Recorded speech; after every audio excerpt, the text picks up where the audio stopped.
아침 하나님과 함께 누리는 하늘의 양식 오늘 만나.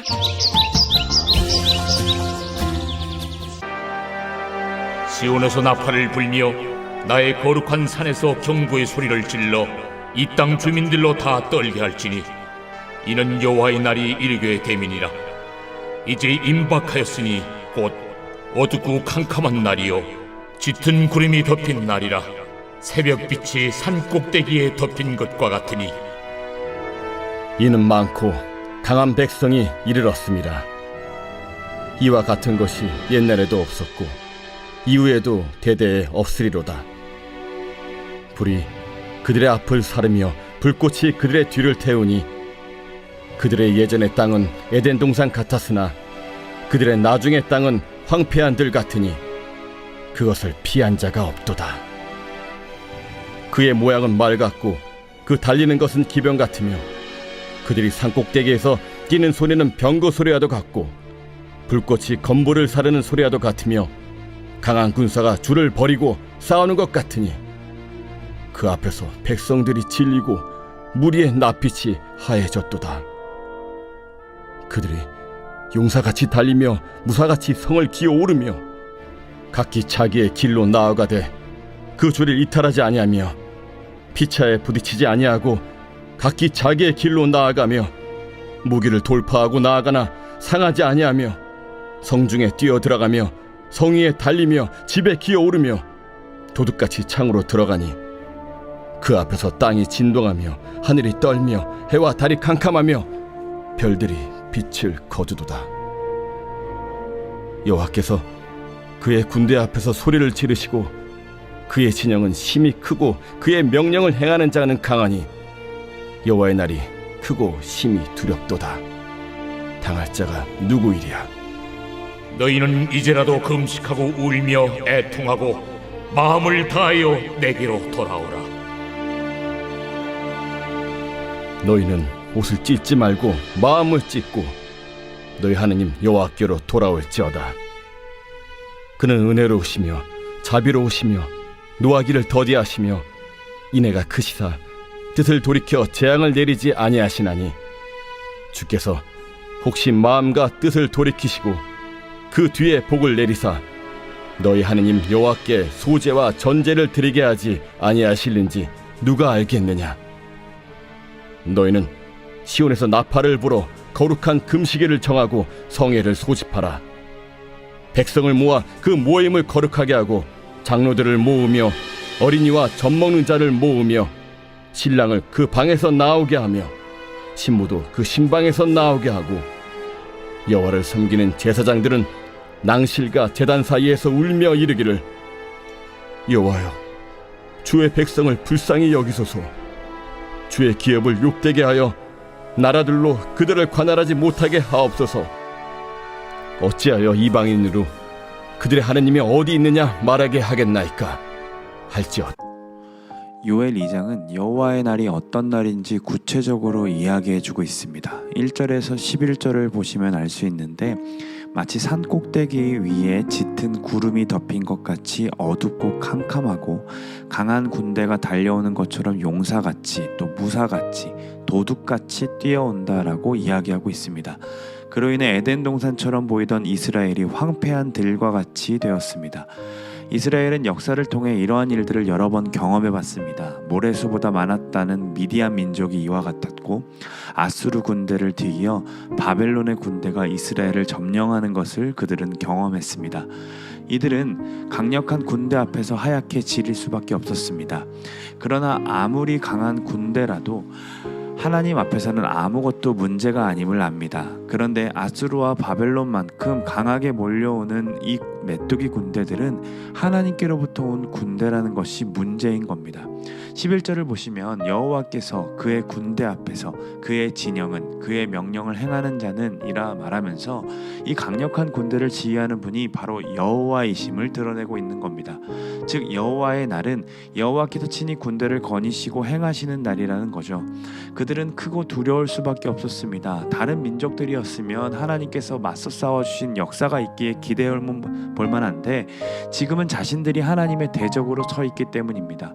그래서 요엘은 요엘은 당할 자가 누구이랴 라고 이야기하면서 누가 이 날을 견뎌낼 수 있겠느냐라고 말하고 있는 겁니다. 이스라엘에게는 수많은 대적들이 있었지만 때마다 하나님께서는 대신 싸워주시고 승리를 경험하게 해주셨습니다. 그렇게 쌓인 역사 속에서 그들은 하나님의 구원하심이 당연스럽게 여겨졌던 거죠. 자신들을 특별한 민족이라 여기고 해를 경험하더라도 꼭 회복시키실 거라는 그 막연한 기대가 있었던 겁니다. 그러한 기대가 있다 보니 그들은 하나님께 돌이키려 하기보다 여전히 죄에 뒹굴고 탐욕을 옷 입듯 하였습니다. 하나님께로 돌아가기보다 여전히 그 자리에 머물렀기를 더 좋아했던 거죠. 그런 자들을 향해 요엘은 누가 이 날을 견뎌낼 수 있느냐라고 말하면서 너희들도 피할 길이 없고 이와 같은 것이 옛날에도 없었고 이후에도 없는 강력한 재앙이 너희에게 임했다라는 것을 선포하고 있습니다. 어떤 희망도 없이 하나님의 대적이 되어버린 이스라엘을 향해 하나님의 말씀을 선포합니다. 그러나 설사 이제라도 지금이라도 마음을 다하여 내게 돌아오라. 그들은 분명 하나님을 떠났습니다. 그렇지 않았다면 하나님께서 이렇게 말씀하시지 않았을 겁니다. 마음을 다하여 하나님께로 돌아와야 한다고, 이 재앙을 해결할 수 있는 길이 하나님께로 돌아오는 길일 뿐임을 하나님은 계속해서 선포하고 계신 겁니다. 요해서를 읽으면 금식이든 굵은 배옷이든 모든 초점은 어떤 예식이나 형식에 있는 것이 아니라 마음에 있다는 점을 놓치지 말아야 할 것입니다. 이미 구약 시대에서부터 하나님은 형식이 아니라 그 형식에 담긴 본질을 백성들에게 원하셨습니다. 그렇다면 다시 하나님을 온 마음 다해 찾고 그분에게로 돌이키려면 어떻게 해야 할까요? 하나님이 어떤 분인지 아는 것에서부터 출발해야 합니다. 13절을 보시면 그들에게 마음을 찢고 하나님께 돌아오라 말하면서 하나님이 어떤 분이신지를 선포하고 있습니다. 은혜로우시며 자비로우시며 노하기를 더디하시며 인애가 크시사 뜻을 돌이키셔 재앙을 내리지 아니하시는 분임을 분명하게 선포하고 있습니다. 황폐함과 황무함 속에서 하나님의 성품을 기억하며 묵상하고 고백할 때에 우리는 하나님을 온 마음 다해 찾을 수 있고 그분에게로 돌이킬 수 있는 겁니다. 많은 경우 자신의 삶에서 이 황폐함과 어려움들을 겪게 되면 자기 자신을 묵상합니다. 나의 처지, 나의 상황, 나의 결점들을 묵상하다 보니 자기 자신을 사랑하지 못하게 됩니다. 그리고 하나님을 바라보니 하나님도 자신을 사랑하시지 않는 것처럼 느껴지는 거죠. 그래서 하나님은 도대체 왜 나에게 이런 시련을 주시는 건지, 하나님은 나를 사랑하시지 않는다고, 하나님은 나와 함께 하시지 않는다라고 결론 지어 버립니다. 이것은 유괴 방식이고 사단이 우리에게 생각을 주장하는 방식입니다. 그러나 성경 어느 곳곳을 봐도 상황과 환경 속에서 자신을 바라보는 자들은 늘 하나님을 원망했고 이렇게 하나님을 신뢰하지 못했습니다. 그러나 하나님이 누구신지를 먼저 고백하고 그분의 성품을 인지했던 자들은 그들은 우리의 밥이라 외칠 수 있는 그 믿음을 갖게 되었음을 우린 성경 곳곳에서 찾아볼 수 있다라는 거죠. 이렇게 황폐함 속에서 하나님을 먼저 묵상하고 그 자신을 바라보는 것, 이것은 곧 성령이 우리에게서 하시는 일입니다. 그의 방식을 따라 생각할 때에 우리는 좌절감 속에서 하나님께 돌이킬 수 있고 우울감 속에서 하나님을 찾을 수 있습니다. 오늘 주목해서 보고 싶은 구절이 있는데 바로 14절입니다. 요엘은 너희들이 회개한다면, 너희들이 하나님께 돌아온다면 반드시 하나님은 너희를 회복시키실 거라는 막연한 희망을 선포하고 있지 않다라는 거죠. 도리어 주께서 혹시 복을 내리시고 혹시 소재와 전제를 들이시게 하실지 누가 알겠느냐라고 말하고 있습니다. 즉 우리를 건지시는 것이 하나님의 주권이고 전적인 하나님의 뜻이라는 의미입니다. 범죄한 백성이 할 일은 그저 하나님께 나아가고 긍휼함을 바라며 나아가는 것이지 구원을 보장받은 것처럼 마치 당연히 구원받아야 되는 것처럼 행동해서는 안 된다라는 겁니다. 하나님이 어떤 분인지 묵상하고 내가 그 앞에 얼마나 큰 죄인이었는지를 깨닫고 경험할 때에 우리는 나 같은 죄인을 살리신 주님의 은혜에 감격하게 됩니다. 즉 자신이 죄인인지 아는 자만이 구원을 은혜로 받아들일 수 있다라는 거죠. 우리는 구원을 너무나도 당연하게 여기는 경향이 있습니다. 입술로 그리스도를 고백하면 하나님의 구원이 우리에게 당연히 임한다라고 생각합니다. 예수의 이름을 부른다라는 것을 천국으로 들어가는 비밀 같은 번호 같은 것으로 생각하는 거죠. 그의 이름을 부른다는 것은 마음 찢고 그리고 회개하는 삶을 의미합니다. 자신이 추구했던 것을 내려놓고 그분만이 나의 주님이심을 인정하고 부르는 자에게 구원이 있다라는 것이 바로 성경이 말하고 있는 진리입니다. 우리는 우리의 처지를 정확하게 인지해야 합니다. 요엘은 자신의 처지를 모르고 있는 백성들을 향해 지금이 얼마나 긴박한 상황인지를 선포하고 그리고 신랑과 신부, 즉 기쁨만이 가득한 자들에게 회개의 자리를 요청합니다. 또한 어린아이와 젖먹이들, 위기가 무엇인지 전혀 모르는 자들에게도 이 회개의 자리로 나아오라고 말합니다. 그리고 낭실과 제단 사이에서 함께 울며 하나님께 불쌍히 여겨달라고 기도하라 선포하죠. 이 낭실과 제단 사이는 성전 입구에서 번제단 사이의 공간을 의미하는데, 제단 부분이 하나님께 제사하는 공간이라면 낭실과 제단 사이에 기도한다는 것은 곧 성전에 들어왔지만 하나님께 나아가 제사를 드리지 못하는 그 현실을 보여주고 있는 겁니다. 그 현실 속에 있지만 그래도 그들은 하나님 앞에 나아가 구했어야 합니다. 자신들의 유일한 구원자이신 하나님께로 나아가야 한다라는 거죠.